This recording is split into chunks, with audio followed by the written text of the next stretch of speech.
So hello मेरे प्यारे बच्चों, स्वागत है आप सभी का एसपी स्टडी क्लासेस के एक और बेहतर वीडियो पर। तो कैसे हो आप सब और कैसे चल रही है आपकी स्टडी। आई होप आप सभी लोग एकदम स्वस्थ और मस्त होंगे और आपकी स्टडी एकदम शानदार चल रही होगी। तो बच्चों आज के इस लेक्चर के अंदर हम लोग पढ़ने वाले हैं क्लास 12 केमिस्ट्री के बारे में। किसके बारे में बच्चों? क्लास 12 केमिस्ट्री के बारे में। आज के इस लेक्चर के अंदर हम लोग डिस्कस करने वाले हैं आपकी जो केमिस्ट्री की बुक है उस संपूर्ण बुक से, यानी कि पूरी किताब जो है उस पूरी किताब के 15 सबसे ज्यादा महत्वपूर्ण टॉपिक्स जो हर साल बोर्ड एग्जाम्स में कहीं ना कहीं आते रहते हैं। ऐसे टॉप 15 टॉपिक्स आज के लेक्चर में हम आपके साथ डिस्कस करने वाले हैं। टॉपिक एक topic it is very most important topic है। आपको एक टॉपिक करके पूरे टॉपिक 15 जो मैं आज के इस लेक्चर में पढ़ाने वाला हूं ना, आपको 15 लेक्चर के जो आज का लेक्चर में है 15 टॉपिक डिस्कस करेंगे। इन 15 टॉपिक को आपको पढ़कर जाना है, क्योंकि बच्चों जो टॉपिक है 15, अगर आप प्रीवियस ईयर के क्वेश्चन पेपर उठा के देख लेना, ठीक है, या फिर आप चाहे आंसर पेपर या मॉडल पेपर को उठा के देख लेना, आपको वहां पर अगर ना मिले तो वीडियो में आके कमेंट कर देना। आपको वहां पर सारे टॉपिक मिलने वाले हैं। मैं आपको वही क्वेश्चंस पढ़ाता हूं, या तो वो बोर्ड एग्जाम में आ चुके हैं या फिर आपके बोर्ड एग्जाम 2024 अगर आप देना चाहते हैं तो आपके लिए सबसे ज्यादा इंपॉर्टेंट रहते हैं। वही सिर्फ टॉपिक मैं आपके लिए लाता हूं और कुछ भी मैं आपको एक्स्ट्रा पढ़ाने की जरूरत नहीं समझता हूं। मैं आपको वो टॉपिक पढ़ाऊंगा, वो सारे क्वेश्चंस पढ़ाऊंगा जो आपके बोर्ड एग्जाम 2024 के लिए इंपॉर्टेंट होंगे और जो आपके पेपर के लिए वेरी मोस्ट इंपॉर्टेंट होंगे। ऐसे ही टॉपिक हम डिस्कस करते हैं, अन्यथा हम किसी भी बेफालतू के टॉपिक डिस्कस नहीं करते। मैं आपको आज जो 15 टॉपिक पढ़ाने वाला हूं इनको आपको ध्यान से समझिएगा, कॉपी और पेन को लेकर बैठिएगा, इन सभी क्वेश्चंस को नोट डाउन करते हुए चलिएगा, ताकि आपको बाद में कोई दिक्कत ना हो और बाद में ऐसी प्रॉब्लम ना हो कि सर मैंने नोट नहीं कर पाया। तो आइए बच्चों सबसे पहला टॉपिक डिस्कस करते हैं। क्या है? देखिए बच्चों पहला हमारा टॉपिक क्या है। देखिए पहला टॉपिक कह रहा है संघनन क्या है। क्वेश्चन पूछे जाएगा आपसे बोर्ड एग्जाम के अंदर, संघनन क्या होता है, संघनन क्या है। तो बच्चों अगर आपसे पूछा जाए संघनन क्या है या फिर संघनन पर टिप्पणी कीजिए, ऐसा अगर आपसे पूछा जाता है तो आपको मैं बता रहा हूं संघनन क्या होता है। इसमें जब किसी कार्बनिक यौगिक के दो समान अणु आपस में संयुक्त होते हैं तो इस प्रक्रिया को संघनन कहते हैं। यानी कि कोई कार्बनिक यौगिक है, उसके दो समान अणु जो होंगे वो आपस में संयुक्त होंगे, यानी कि जुड़ जाएंगे, इस प्रक्रिया को संघनन कहते हैं। आपने एक रिएक्शन पढ़ी होगी एल्डोल संघनन। कौन सी रिएक्शन बच्चों? एक अभिक्रिया आपने पढ़ी थी एल्डोल संघनन। तो आपने जो रिएक्शन एल्डोल संघनन पढ़ी थी बच्चों, एल्डोल संघनन, ये जो होता है संघनन क्या होता है? एल्डोल संघनन ही रिएक्शन होती है। ये बच्चों हमारे पास एस्टल्डिहाइड है, ठीक है। एस्टल्डिहाइड के दो समान अणु, एस्टल्डिहाइड का फार्मूला CH3CHO होता है। इसको मैंने तोड़ के लिखने का प्रयास किया। इसका जो CH3 है इसका H मैंने एक बाहर कर लिया, CH2 रखा है और CH2CHO रखा, ठीक है। अब इसका जो H है इस OH के साथ जुड़ेगा। देखिए क्या बना, CH3CH, इतना हो गया। अब OH हमने बना दिया और आप चाहें इस OH को ब्रैकेट के अंदर बंद कर लें या फिर आप ऐसे भी रहने दें। हो सकता है आपकी जो बुक्स होंगी उनमें किसी बुक में ब्रैकेट के अंदर बंद है और आप कहोगे सर हमें गलत बढ़ा दिया। ऐसा नहीं है बच्चों, ये कभी-कभी ब्रैकेट के अंदर भी बंद हो सकता है, इससे कोई दिक्कत नहीं है। CH2CHO यानी कि दोनों कंपाउंड जो हैं वो आपस में संयुक्त होते हैं, तो इस क्रिया को या इस प्रक्रिया को हम संघनन कहते हैं, ठीक है। या फिर आप एल्डोल संघनन रिएक्शन भी आप इसी को पढ़ सकते हो। एक नेम रिएक्शन है और बोर्ड एग्जाम में आती है, तो इसके साथ साथ आपकी एक रिएक्शन भी तैयार होगी। अब देखिए बच्चों अगला हमारा टॉपिक क्या है। देखिए बच्चों हमारा जो अगला टॉपिक है लिपिड क्या है। लिपिड क्या होते हैं, इनका प्रमुख कार्य क्या है, यानी कि लिपिड्स होते क्या हैं और इनका जो हमारा कार्य होता है वो क्या होता है। तो बच्चों आपको पता होना चाहिए लिपिड क्या होते हैं। वे तेल तथा वसा जो जंतुओं तथा वनस्पतियों से प्राप्त होते हैं लिपिड कहलाते हैं। ऐसे तेल तथा वसा जो जंतुओं तथा वनस्पतियों से प्राप्त होते हैं लिपिड कहते हैं। उन्हें हम क्या कहते हैं? लिपिड कहते हैं या फिर लिपिड कहलाते हैं। फिर बात आती है सर इनके कार्य क्या होते हैं। लिपिड का कार्य तो कई सारे हैं, लेकिन कुछ प्रमुख कार्य को हम डिस्कस कर लेते हैं। यह शरीर को ऊर्जा प्रदान करते हैं। लिपिड्स से हमारे शरीर में एनर्जी भी आती है, ठीक है। शरीर के ताप का नियंत्रण भी हमारे लिपिड्स करते हैं। शरीर के जो ताप जो होता है वो नियंत्रण में करने में लिपिड्स का महत्वपूर्ण भूमिका होती है। और लिपिड एक वसा है और वसा का भी हमारे शरीर में ताप क्या होता है? ऊर्जा प्राप्त करना, ताप नियंत्रण और जो जनन क्षमता होती है, सारी काम में होते हैं। तो यानी कि मिश्रण से लिपिड बना है ना, तो इसीलिए आपको लिपिड में भी एक काम याद रखना है, जनन क्षमता को नियंत्रित करना। ठीक है, तो ये थे लिपिड के कार्य और लिपिड के जो लिपिड की डिफिनेशन, लिपिड होते क्या है इनके बारे में। अब बात करते हैं अगला क्वेश्चन। अगला बच्चों हमारा क्वेश्चन है या टॉपिक है संक्रमण धातुओं की कण एंथैल्पी का मान उच्च होते हैं क्यों। यानी कि जो हमारे संक्रमण धातुएं हैं मोस्टली डी ब्लॉक्स एलिमेंट्स जो हैं, डी ब्लॉक के तत्वों को हम संक्रमण तत्व भी कहते हैं, इनकी जो धातुएं होती हैं इनके जो कण एंथैल्पी होती है इनके मान उच्च होते हैं। ऐसा क्यों होता है? तो बच्चों आपको पता होना चाहिए जो हमारी संक्रमण धातुएं हैं इनके कण एंथैल्पी का मान उच्च होता है क्योंकि इनमें आयुग्मित इलेक्ट्रॉन उपस्थित होते हैं। यानी कि आयुग्मित इलेक्ट्रॉन का मतलब है जो डी ब्लॉक के कक्षक होंगे वो पूर्ण नहीं होते, उनमें 1-2 इलेक्ट्रॉन कम रहते हैं, इसी को हम आयुग्मित इलेक्ट्रॉन कहते हैं। ठीक है, आयुग्मित इलेक्ट्रॉन के कारण ही डी ब्लॉक के तत्व रंगीन आयन भी देते हैं, उसको भी हम आपको बता देंगे। ठीक है, समझ में। अगला टॉपिक देख लीजिए। देखिए बच्चों अगला हमारा जो टॉपिक कह रहा है क्या होता है जब क्लोरोफॉर्म यानी कि CaCl3 को सूर्य के प्रकाश तथा वायु में खुला रखा जाता है। यानी कि अगर हम क्लोरोफॉर्म को सूर्य के प्रकाश या फिर वायु में खुला रख देते हैं तो क्या होता है, क्यों इतना जहरीला हो जाता है? तो होता क्या है बच्चों, क्लोरोफॉर्म सूर्य के प्रकाश की उपस्थिति में वायु से क्रिया करके विषैली फास्जीन गैस बना लेता है, इसी के कारण विषैला हो जाता है, इसीलिए इसे नहीं रखना चाहिए। ठीक है, क्लोरोफॉर्म जो होता है ऑक्सीजन यानी कि जो आपको गोला दिख रहा है वो दिख रहा है ये ऑक्सीजन है।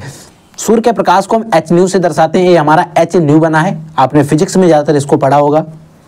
इससे होता क्या है COCl2 एक बन जाती है और HCl हमारा निकल जाता है। COCl2 जो है एक फास्जीन गैस है जो एक विषैली गैस है, इसीलिए जो हमारा क्लोरोफॉर्म होता है इसको मुझे खुले में नहीं छोड़ना चाहिए, यानी कि सूर्य के प्रकाश में इसे क्लोरोफॉर्म को में नहीं छोड़ना चाहिए। ठीक है, फिर अगला क्वेश्चन आता है, अगला टॉपिक आता है कि मानव शरीर के लिए कैल्शियम तथा आयरन के क्या महत्व है, लिखिए।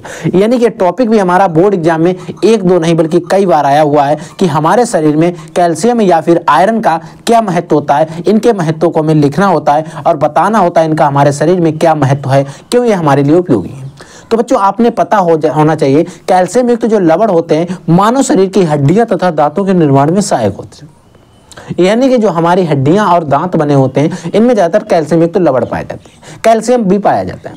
ठीक है, कैल्शियम युक्त लवण है तो कैल्शियम भी होगा, तो इसीलिए आपको पता होना चाहिए जो हमारे कैल्शियम और आयरन होते हैं, जो हमारे दांत होते हैं, हड्डियां होती हैं, इनमें हमें कैल्शियम की उपयोगिता होती है। और आपको पता होना चाहिए आयरन युक्त जो हीमोग्लोबिन की संरचना में सहायक होते हैं, आयरन जो युक्त जो लवण होते हैं वो हीमोग्लोबिन की संरचना में सहायक होते हैं। होता क्या है, हीमोग्लोबिन 2 शब्दों से मिलकर बना है, हीम प्लस ग्लोबिन। हीम क्या है, आयरन वाला भाग होता है, ग्लोबिन एक प्रोटीन होती है, तो इसमें आयरन और प्रोटीन का मिक्सअप होता है। ठीक है, तो इसीलिए हीमोग्लोबिन जिसके कारण हमारा जो रक्त होता है उसका रंग लाल होता है। ठीक है, और ऑक्सीजन के सप्लाई करने में हीमोग्लोबिन की ही महत्वता सबसे ज्यादा होती है। ठीक है, तो इसीलिए क्या होता है कि हीमोग्लोबिन का जो हीम वाला भाग होता है वो जो हमारा आयरन से बना होता है, इसीलिए हमें आयरन की हमारे शरीर में भी आवश्यकता होती है। ठीक है, अगला देखिए बच्चों,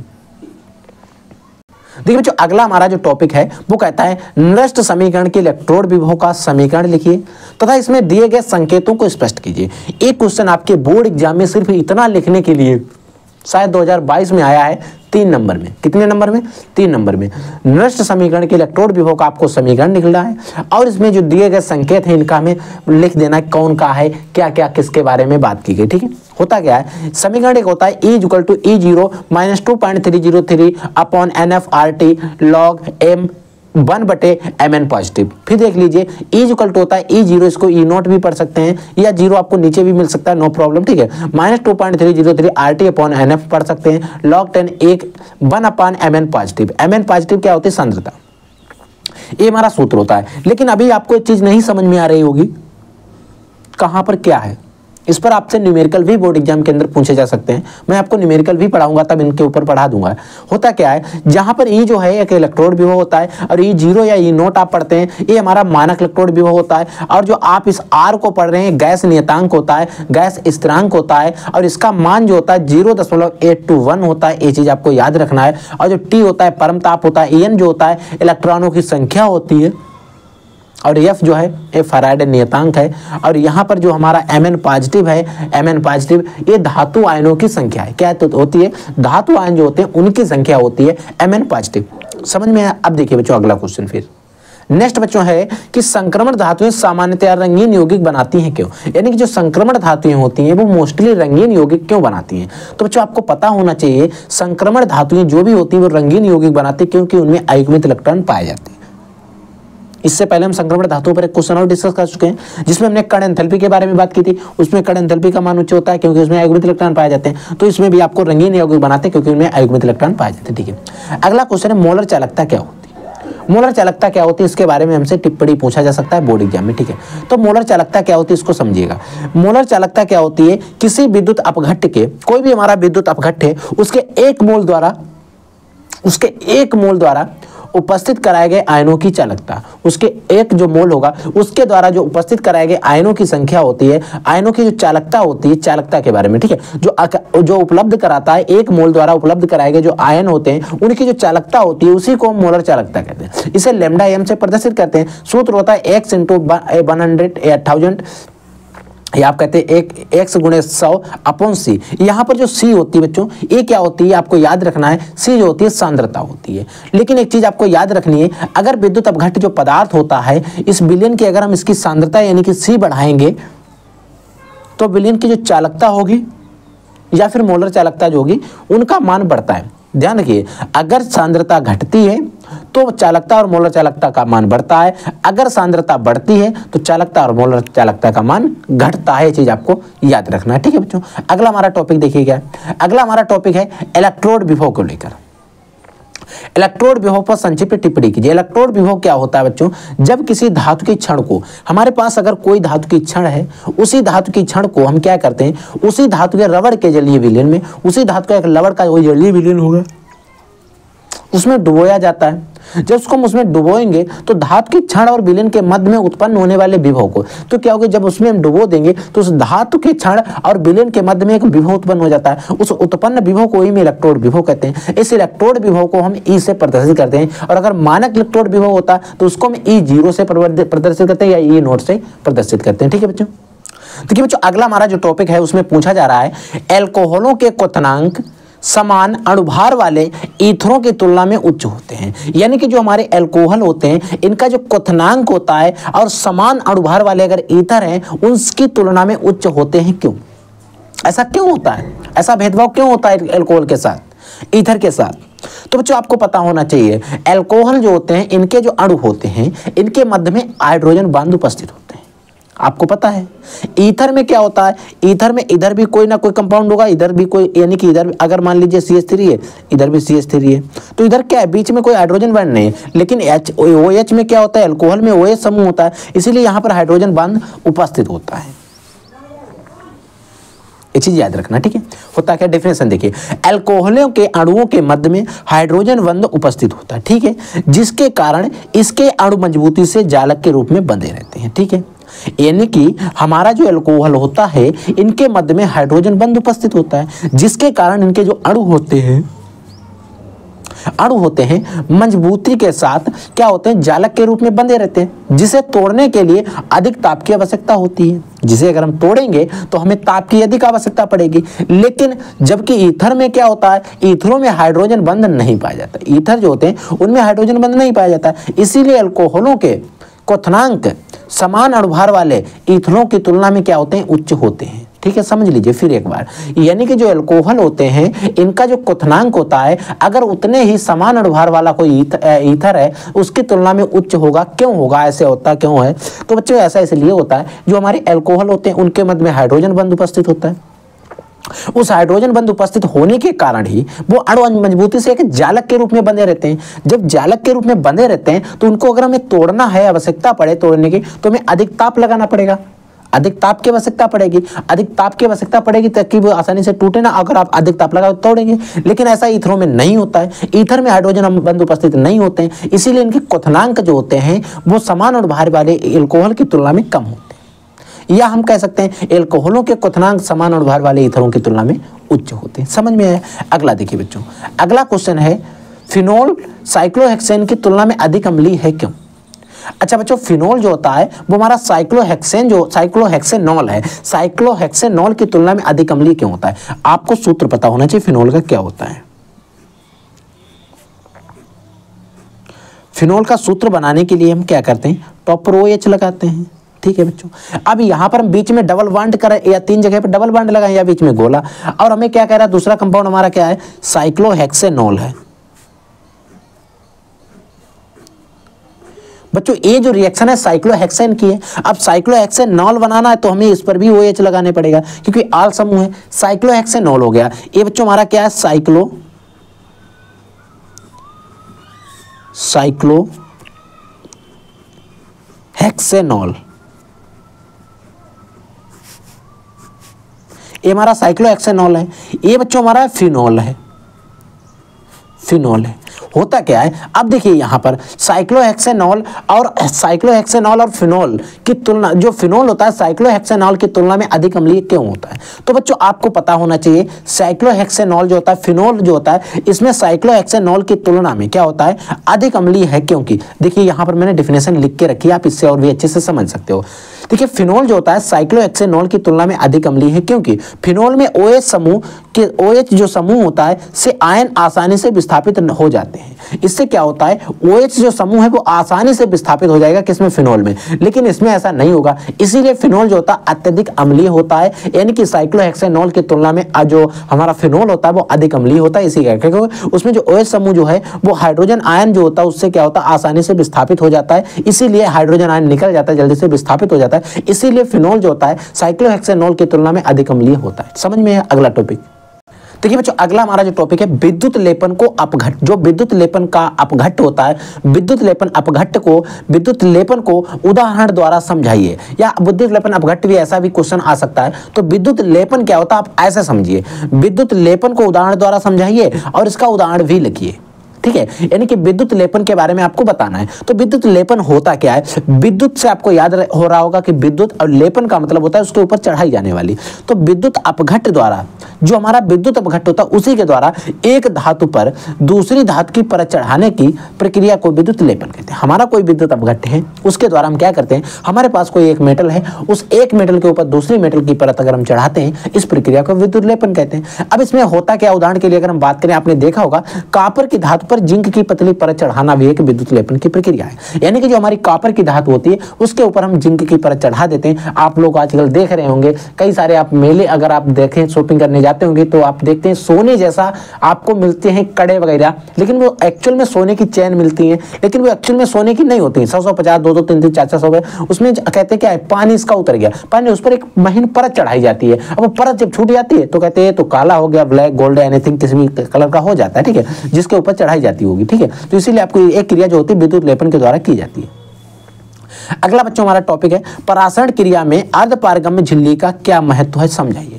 यानी कि परासरण की जो क्रिया होती है इसमें अर्धपारगम्य जो झिल्ली लगी होती है इसका क्या महत्व होता है, इसके बारे में बताइए। तो अर्धपारगम्य झिल्ली शुद्ध विलायक के छोटे आकार के कणों को बाहर निकलने देती है। क्या होती है, जो बाहर अगर अर्धपारगम्य झिल्ली होती है, जो हमारा शुद्ध विलायक होगा, कैसा, शुद्ध विलायक के छोटे आकार के जो कण होते हैं उन कणों को तो बाहर निकलने देती है, जबकि विलय के अशुद्ध बड़े आकार के कणों को बाहर निकलने नहीं देती है। यही इसका क्या होता है, परासरण की क्रिया जब इस समय हो रही होती है उसमें यही अर्धपारगम्य झिल्ली का महत्व होता है। अगला बच्चों हमारा जो टॉपिक है, it is a very very very very most important topic है, क्लोरोबेंजीन से DDT हम कैसे बनाते हैं इसके बारे में बताना। क्लोरोबेंजीन से हमें अगर DDT प्राप्त करनी, कैसे प्राप्त करेंगे इसको देख लीजिए। रिएक्शन है एक तरीके से। बच्चों आपको क्लोरोबेंजीन का सूत्र पता होना चाहिए। बच्चों क्लोरोबेंजीन का सूत्र कुछ इस प्रकार से होता है। क्लोरोबेंजीन के साथ हम क्रिया करते हैं, बच्चों Cl लिखा है, Cl बना है, ठीक है, आप लोग सही से बना लेना, इसको चाहे अलग कर देना Cl। अब इसके साथ हम किसकी बच्चों, क्लोरल की क्रिया कराते हैं, CCl3 CHO, इसका नाम है बच्चों क्लोरल। अब इसकी जब हम क्लोरल के साथ जब क्रिया करा देते हैं तो हमारे एक रिएक्शन बनती है, आपको इस तरीके से बनाना होगा, आप इस तरीके से बना लीजिए।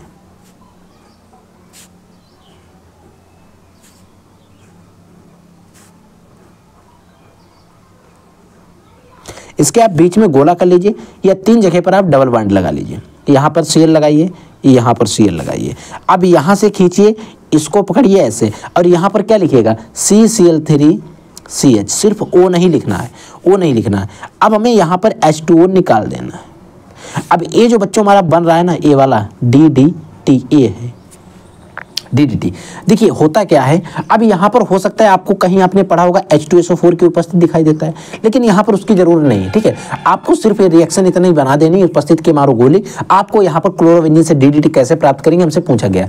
हम क्लोरोबेंजीन के 2 अणु लेंगे, क्लोरल के साथ क्रिया कराएंगे, क्लोरल के साथ जो क्रिया कराएंगे तो हमारे DDT बनेगी और जल निकल जाएगा। जल क्यों निकला? अब देखिए इसके हमने 2 अणु लिए तो उसमें एक एक जगह पर क्लोरीन आ गया, कोई दिक्कत नहीं। अब यहाँ से भी एक हाइड्रोजन रिफ्लेक्स हुआ, यहाँ से भी, यानी कि यहाँ से इनको जोड़ा तो एक हाइड्रोजन निकला, एक हाइड्रोजन निकला तो यानी कि एक यहाँ से 2 हाइड्रोजन निकल गए, यहाँ का हमारा ऑक्सीजन बचा और ये ऑक्सीजन और हाइड्रोजन मिलकर H2O के रूप में निकल गए। समझ में है? अगली एक रिएक्शन और है और यही हमारा है 15वां टॉपिक। आप लोग देख लेना, शुरू से काउंट कर लेना, मैंने आपको पूरे 15 टॉपिक पढ़ा दिए। क्या है? एसीटोन से क्लोरोफॉर्म। आपको बच्चों सूत्र पता होना चाहिए। एसीटोन का होता है CH3 COCH3। एसीटोन का सूत्र होता है।